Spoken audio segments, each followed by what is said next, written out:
समीर 3 महीने की ट्रेनिंग के लिए गुजरात से मुंबई गया था, पर उसे 2 माह बाद ही वापस गुजरात लौटना पड़ा था। पूजा की तबीयत बहुत ख़राब है। डॉक्टर विनीता कहती हैं कि उसे स्तन कैंसर है। तुम फ़ौरन यहाँ आओ। टेलीफोन पर अपने पिता से पिछली शाम हुए इस बात पर समीर को विश्वास नहीं हो रहा था। पूजा और उसकी शादी हुए अभी 6 महीने भी पूरे नहीं हुए थे। सिर्फ 25-26 साल की कम उम्र में कैंसर कैसे हो सकता है?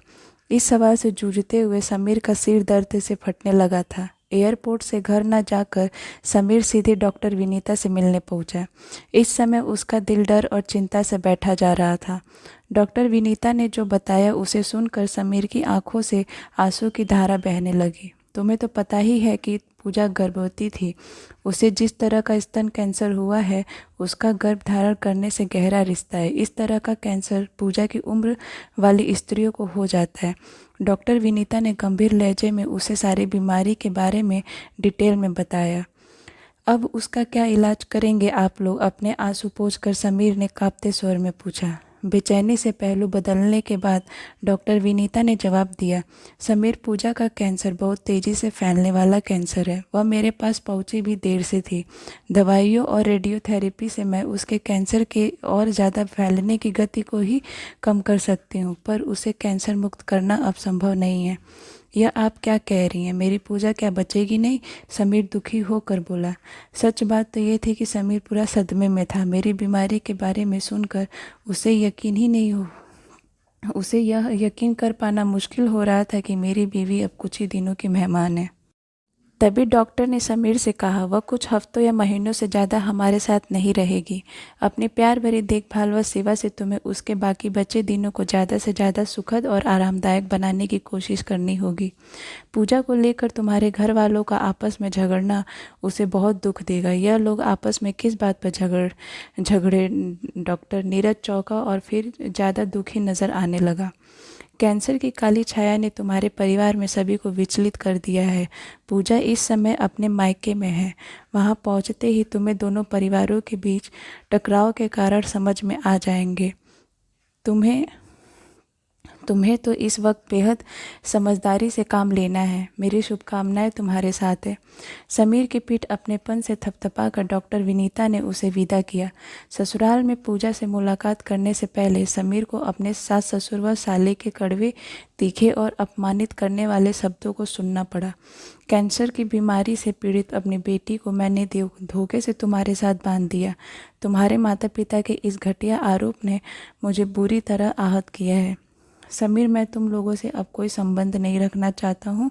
गुस्से में पूजा के पिता ने अपना फैसला सुनाया। इस कठिन समय में उनकी मूर्खतापूर्ण बातों को आप दिल से मत लगाइए। थके हारे अंदाज में समीर ने अपने ससुर से प्रार्थना की। इस कठिन समय को गुजारने के लिए तुम सब हमें अकेले छोड़ने की कृपा करो बस। पूजा के भाई ने नाटकीय अंदाज में अपने हाथ जोड़े।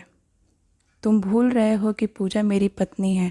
तभी पूजा के भाई ने मुझसे कहा, आप जाकर अपने माता पिता से कह दें कि हमें उनसे किसी भी सहायता की ज़रूरत नहीं है।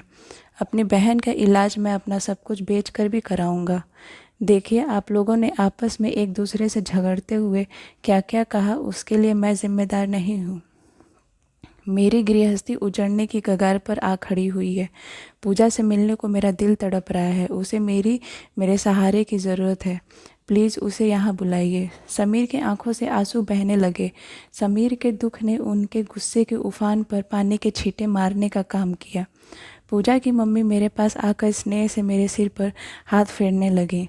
अब उनकी सभी आंखों में आंसू छलक उठे।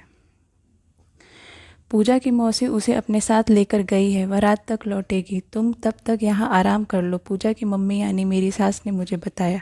अपने हाथों से मुंह कई बार पोंछकर समीर ने मन के बोझिलपन को दूर करने की कोशिश की। फिर उठकर बोला, मैं अभी घर जाता हूँ, रात को लौटूंगा।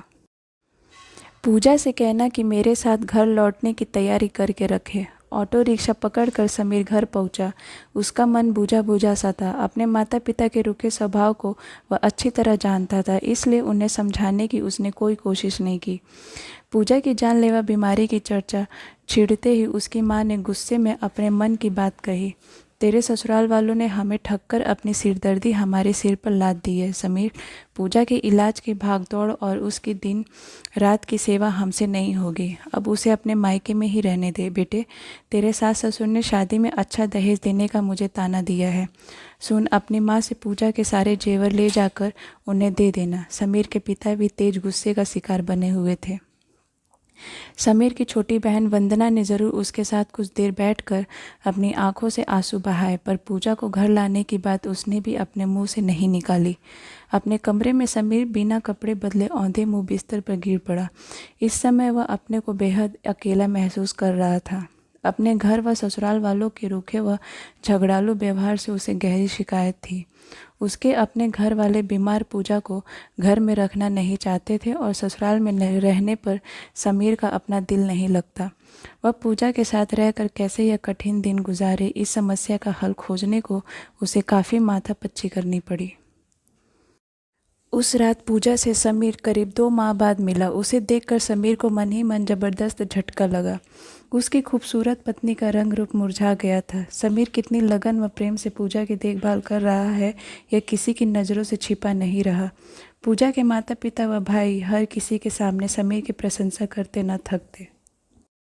समीर के अपने माता पिता को उसका व्यवहार समझ में नहीं आता। वे उसके फ्लैट से हमेशा चिंतित व परेशान से होकर लौटते। दुनिया छोड़कर जल्दी जाने वाली पूजा के साथ इतना मोह रखना ठीक नहीं है। समीर उसकी माँ अक्सर अकेले में उसे समझाती, तुम्हारी ज़िंदगी अभी आगे भी चलेगी बेटे। कोई ऐसा तेज सदमा दिमाग में मत बैठा लेना कि अपने भविष्य के प्रति तुम्हारी कोई दिलचस्पी ही न रहे। समीर हमेशा हल्के फुल्के अंदाज में उन्हें जवाब देता, माँ पूजा इतने कम समय के लिए हमारे साथ है कि हम उसे अपना मेहमान ही कहेंगे और मेहमान की विदाई तक उसकी देखभाल, सेवा व आवभगत में कोई कमी न रहे। मेरी यही इच्छा है। वक्त का पहिया अपनी धुरी पर निरंतर घूमता रहा। पूजा की शारीरिक शक्ति घटती जा रही थी। समीर ने अगर उसके होठों पर मुस्कान बनाए रखने को जी जान से ताकत न लगा रखी होती तो अपनी तेजी से करीब आ रही मौत का भय उसके वजूद को कब का तोड़कर बिखेर देता। एक दिन चाह कर भी वह घर से बाहर जाने की शक्ति अपने अंदर नहीं जुटा पाई। उस दिन उसकी खामोशी में उदासी और निराशा का अंश बहुत ज़्यादा बढ़ गया। उस रात सोने से पहले पूजा समीर की छाती से लगकर फूट फूट कर रो उठी। समीर उसे किसी भी प्रकार की तसल्ली देने में नाकाम रहा। मुझे इस एक बात का सबसे ज़्यादा मलाल है कि हमारे प्रेम की निशानी के तौर पर मैं तुम्हें एक बेटा या बेटी नहीं दे पाई। मैं एक बहू की तरह से एक पत्नी के रूप में असफल होकर इस दुनिया से जा रही हूँ। मेरी मौत क्या 2-3 साल बाद नहीं आ सकती थी? पूजा ने रोते हुए समीर से सवाल पूछा। पूजा, फालतू की बातें सोचकर अपने मन को परेशान मत करो। समीर ने उसे उसकी नाक पकड़कर इधर उधर हिलाया। मौत का सामना आगे पीछे हम सबको करना ही है। इस शरीर का खो जाना मौत का एक पहलू है। देखो, मौत की प्रक्रिया पूरी तब होती है जब दुनिया को छोड़कर चले गए इंसान को याद करने वाला कोई न बचे। मैं इसी नज़रिए से मौत को देखता हूँ और इसीलिए कहता हूँ कि मेरी अंतिम सांस तक तुम्हारा अस्तित्व मेरे लिए कायम रहेगा। मेरे लिए तुम मेरी सांसों में रहोगी, मेरे साथ जिंदा रहोगी। पूजा ने उसकी बातों को बड़े ध्यान से सुना था। अचानक वह सहज ढंग से मुस्कुराई और उसकी आंखों में छाए उदासी के बादल छट गए। आपने जो कहा है उसे मैं याद रखूंगी। मेरी कोशिश रहेगी कि बचे हुए हर पल को जी लूँ। बची हुई ज़िंदगी का कोई पल मौत के बारे में सोचते हुए नष्ट न करूं। Thank you sir. समीर के होठों का चुंबन लेकर कविता ने बेहद संतुष्ट भाव से आंखें मूंद ली थी। आगामी दिनों में कविता का स्वास्थ्य तेजी से गिरा। उसे सांस लेने में कठिनाई होने लगी। शरीर सूख कर काटा हो गया। खाना पीना मुश्किल से पेट में जाता। शरीर में जगह जगह फैल चुके कैंसर की पीड़ा से कोई दवा जरा सी देर को भी मुक्ति नहीं दिला पाती। अपनी ज़िंदगी के आखिरी 3 दिन उसने अस्पताल के कैंसर वार्ड में गुजारे। समीर की कोशिश रही कि वह वहाँ हर पल उसके साथ बना रहे। मेरे जाने के बाद आप जल्दी ही शादी ज़रूर कर लेना। अस्पताल पहुँचने के पहले दिन समीर का हाथ अपने हाथों में लेकर पूजा ने धीमी आवाज़ में उससे अपने दिल की बात कही। मुझे मुसीबत में फंसाने वाली मांग मुझसे क्यों कर रही हो? समीर ने जानबूझकर उसे छेड़ा। तो क्या आप मुझे अपने लिए मुसीबत समझते रहे हो? पूजा ने नाराज होने का नाटक किया। बिल्कुल नहीं, समीर ने प्यार से उसकी आंखों में झांक कर कहा। तुम तो सोने का दिल रखने वाली एक साहसी स्त्री हो। बहुत कुछ सीखा है मैंने तुमसे। झूठी तारीफ करना तो कोई आपसे सीखे। इन शब्दों को मुंह से निकालते समय पूजा की खुशी देखते ही बनती थी। पूजा का सिर ही सहलाते हुए समीर मन ही मन सोचता रहा, मैं झूठ नहीं कह रहा हूँ पूजा। तुम्हारी मौत को सामने खड़ी देख हमारी साथ साथ जीने की गुणवत्ता पूरी तरह बदल गई। हमारी जीवन ज्योति पूरी ताकत से जलने लगी। तुम्हारी ज्योति सदा के लिए बूझने से पहले अपनी पूरी गरिमा व शक्ति से जलना चाहती होगी। मेरी ज्योति तुम्हें खो देने से पहले तुम्हारे साथ बीतने वाले एक एक पल को पूरी तरह से रोशन करना चाहती है। जीने की सही कला, सही अंदाज सीखा है मैंने तुम्हारे साथ पिछले कुछ हफ्तों में। तुम्हारे साथ की यादें मुझे आगे भी सही ढंग से जीने को सदा उत्साहित करती रहेंगी। यह मेरा वादा रहा तुमसे, भविष्य में किसी अपने को विदाई देने के लिए नहीं, बल्कि हमसफ़र बनकर ज़िंदगी का भरपूर आनंद लेने के लिए मैं जीऊँगा, क्योंकि ज़िंदगी के सफ़र का कोई भरोसा नहीं। जब 3 दिन बाद पूजा ने आखिरी सांस ली तब समीर का हाथ उसके हाथ में था। उसने कठिनाई से आंखें खोलकर समीर को प्रेम से निहारा। समीर ने अपने हाथ पर उसका प्यार भरा दबाव साफ महसूस किया। समीर ने झुककर उसका माथा प्यार से चूम लिया। पूजा के होठों पर छोटी सी प्यार भरी मुस्कान उभरी। एक बार समीर के हाथ को फिर प्यार से दबाने के बाद पूजा ने बड़े संतोष व शांति भरे अंदाज में सदा के लिए अपनी आंखें मूंद ली। समीर ने देखा कि इस क्षण उसके दिलो दिमाग पर किसी तरह का बोझ नहीं था।